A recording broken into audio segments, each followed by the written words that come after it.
everybody, Captain Eldra here. It is the beginning of the month, so I'm here with my pickups for October of 2017. So let's get started right away. Let's see, what should we go with first? So it's on Facebook. Facebook Marketplace, someone was selling some NES games for 40 bucks. So I jumped on it. So we've got The Adventures of Gilligans Island. So that one's a pretty interesting game. It's made up into episodes. The humor is very similar to the actual show, which I enjoy. But it's kind of confusing. You just kind of go around getting clues from like the professor and the Howls, and doing what they're just doing certain things. Like you had to climb a tree at one point to get something out of it and build a radio transmitter. But you're the skipper, and you can punch and jump. And you walk around with Gilligan following you, but if Gilligan gets lost, your timer gets shortened to like a minute and a half, 2 minutes, something like that. And if you don't find him in time, you lose. But otherwise, you got like 10 minutes, but you can pick up timers to extend the time. It was okay. We got Snoopys Silly Sports Spectacular. This game's not that great. It's got like 6 events. Probably a little more fun with multiplayer. So there was a walking event where you're balancing pizzas, and if you move too fast, the pizzas start to fall off, so you need to go slow enough so the pizzas don't fall. There's a pogo stick one where you jump over walls. That one's tough to get used to the controls. There's another one where you need a pole vault over a river. I could not figure that one out, so I don't know what I was doing wrong. There's a potato sack race, that kind of stuff. It's okay. Like I said, probably more fun multiplayer. And then Little Nemo, the Dream Master. So a fun platforming game where you go around and throwing candy at animals. And certain animals, if you hit them with 3 that they eat, they fall asleep and you jump into them, and you can use them for certain powers. Like there's a frog type enemy that you can jump higher. There's like a mole that you can dig. So it's fun. It's NES hard. I played it a little bit, didn't get too far yet, but it's a very enjoyable game. And then in that, I also got Mega Man, Rad Racer 2, and the Three Stooges I already had. Mega Man was the big thing. Like I said, I got all 6 games for 40 bucks, so Mega Man alone was worth that. And I'm actually, if you haven't seen it yet, my 100 subscriber contest is going on, and you can win Mega Man. So check out that video to see how to win it.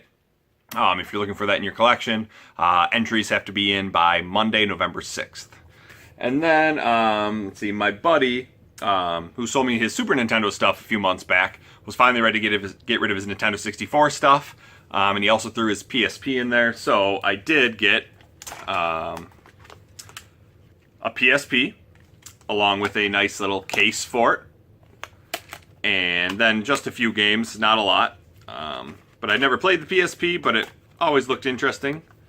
And so the games I got, there's a Tom Clancy Splinter Cell game that came in it, but it doesn't have the case for it. We've got Midway Arcade Treasures Extended Play, which is a lot of fun. It's got, old arcade classics, so that's always fun. We've got the Namco Museum Battle Collection, okay, another good collection. It also includes arrangement level or ones so you can take your original Pac-Man and it changes it up a little bit. Then we've got SOCOM US Navy SEALs Fireteam Bravo. Got Star Wars Battlefront 2. I love Star Wars Battlefront 2, but was not a big fan of it on the PSP. Just the controls seem weird. Probably the best game that I've liked the most was Twisted Metal Head On. Huge Twisted Metal fan growing up. I had all the games, so I was really excited to get that. So I'm looking forward to collecting for the PSP, so if you know any good games for it, let me know. Definitely want to get them always in the box. I don't like collecting those loose. And then to the Nintendo 64 stuff. And so he gave me his Nintendo 64, 4 controllers, some memory cards, a Rumble Pack, and then some of the games I already had. Let's see, were Ocarina of Time, Super Mario 64, Army Men Sarge's Heroes, Toy Story 2, GoldenEye 007, WCW NWO Revenge, Super Smash Bros., Conker's Bad Fur Day, Mario Kart 64. He had 2 Cruisin' USAs, Madden 64, Star Wars Shadow of the Empire, Star Fox 64, 007 The World Is Not Enough, and F-Zero X. So all of that I ended up selling, and so later on you'll see what I put that money towards. But then for the games that he gave me, so I only collected game footage for some of these, because some of them just aren't worth it. We got Madden 2000, got Madden 2001. Always do love the colored carts. We've got Rush 2 Extreme Racing USA. I love the Rush games in arcades. This one didn't seem as fun, so I was a little disappointed. We've got MRC, Multi-Racing Championship. It's a pretty typical racing game.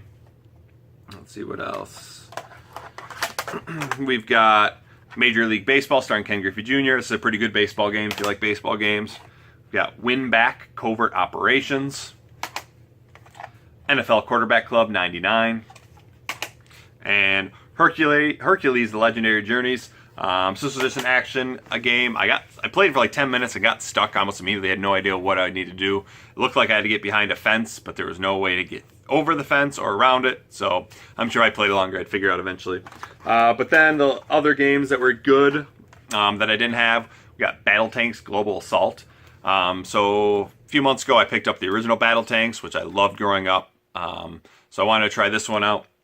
You just go around in a tank in a post-apocalyptic world where most of the women have been gotten rid of. I don't remember how it explains it in the game. And you just go through missions, blowing up other tanks. So far, compared to the first one, this one seems the missions were shorter. I mean, I only played the first few, but it seemed pretty easy. Could get through it pretty quickly. But if you like tank games, blowing things up, definitely a game for you. Next, we've got Vigilante 8, Second Offense. So I love car combat games. As I mentioned before, Twisted Metal was a favorite of mine growing up. I played all of them. But then Vigilante 8 came out, and it was a little bit different. So I always enjoyed it. So this one got some of the same characters. Some characters are different. But it's your same, car combat game that, you just blow up other cars. It's a lot of fun. There's a quest mode and just an arcade mode if you just want to blow up other cars. We've got Mario Tennis, an excellent Mario game. So it's got all your typical Mario characters, and then each have different attributes. Some are more powerful, some are more skilled, and then some are all around. So I usually like to use Luigi. He's an all-around player. And you have different A and B hits it differently. And if you hold the A button down, it'll charge up your power and you can hit it a little harder. You can control where the ball goes. You can change the court, like between clay and hard court and grass, that kind of stuff. And that changes how the ball moves and how fast it is versus how it, how it bounces and stuff like that. It's a really good Mario game. I'm not very good, but it's fun. And then the one I was really looking forward to, Snowboard Kids. An excellent snowboard game where you're racing down the hill and you can get power-ups to attack people as well as protect yourself. The controller gets a little the controls take a little to get used to, at least when I started playing it. Just if you want to do a sharp turn, you kind of have to hold the joystick back towards yourself. So I had to get used to that. But it's fun. I'm not very good at it, as you see from the game footage. The worst part, though, is the laps. So every time you get to the bottom of the hill, you have to go on the ski lift and go back up to the top. And sometimes the ski lift is straight ahead, so it's not too bad. Unless someone's in front of you, you can bump into them. But sometimes you have to curve into it on the right, and that can be hard to get into. And so sometimes you miss it and you fall down, and then people pass you. But it's a really fun game. So if you haven't tried Snowboard Kids, definitely check it out. So most of the money that I had was just making up for what I spent on the 64 and the PSP games. And so, but whatever was left over, my wife said I could spend on other games. So I went to Target and picked up a few games. First one for PlayStation 4, Until Dawn. I've been into the survival horror games lately. Redid Resident Evil 7, so I went into this. I haven't been able to collect any game footage for it because I've only put like 10 minutes into it. But you go around, you're at a cabin where two of your friends disappear, and that's what the first part of the game is. And then after that, you're coming back a year later for a party, and those two girls still haven't been found. But it's kind of one of those things where every action you have has a consequence later on, kind of like a butterfly effect. So it's interesting to see what happens. I'm looking forward to getting into that game a little bit more. And then for the 3DS, picked up The Legend of Zelda Ocarina of Time 3D, because who doesn't love the Ocarina of Time, especially now in 3D and better graphics. So I'll play that eventually, but I played Ocarina of Time so many times. Don't really need to play that anytime soon. But then the gem of this lot, which I was very surprised at. So when I bought these games, I was going to go with Majora's Mask 3D for the 3DS. But I was never really a huge fan of Majora's Mask. I played it once on the 64, and I never really had the urge to go back to play it again. So I was like, you know what? I need to find a game that's different. I go out of my comfort zone. So I picked up Oasis for the 3DS. And so this one was an action RPG, and I've probably heard me talk about it a ton of times. I'm not an RPG fan, especially JRPGs. I hate the turn-based fighting. I hate just having to sit there and just get attacked.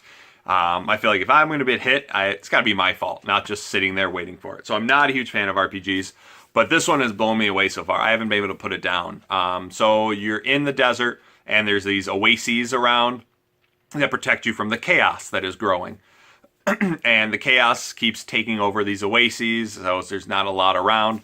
So eventually you get taken away as your brother's fighting the chaos, and you start your own oasis. And so you go around trying to get more people into your oasis, so it grows larger, and they grow these what they call bloom booths, which they sell things, and that makes you duodems, which is like the currency. But as you're going, you leave your oasis and you go into the desert, into different areas, and you fight enemies. You collect materials to restock the bloom booths. You help out other people so they come to your oasis and become residents. It's been really, really fun. Combat system is good. Like I said, I love the action where you're just fighting and you can dodge, and if you get hit, it's your own fault. You have 3 party members as you go. The one thing that kind of sucks is you can't change your equipment when you're out there. You have to be back at the oasis. That's kind of annoying. And sometimes when you're going through a dungeon, so certain people have certain skills. Like you have the ability to use this wind gust to get rid of like sand and stuff and open certain doors. But then some people can mine. Some people can go into flowers and turn into pellets. Some people fly up and float down out of the petals. But you can go into a dungeon that has all of that, but you only have 3 people in your team, so sometimes you have to keep going back and forth to the oasis. Luckily, there's a lot of warp points, which is nice, and that makes it easier to travel around. But I've really enjoyed it so far. It's been pretty easy until I got to the 3rd boss. Then it was a little bit tougher, but I've loved it so far. So I think I figured out if I'm going to do an RPG, it's got to be action. The JRPGs they don't really do it for me. So if you know any good action RPGs that aren't too expensive, let me know. I'd love to check out more. So there you go. There are my pickups for October of 2017. Got some good stuff. Again, didn't have to spend too much money here. So again, still saving for that baby, which due in any time now. So should be a couple weeks.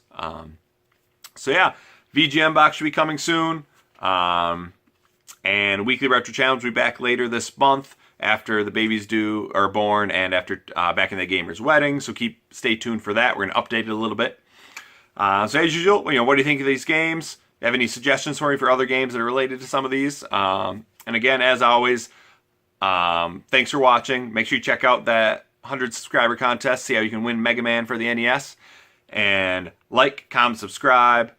Till next time, this is Captain Algebra, signing off.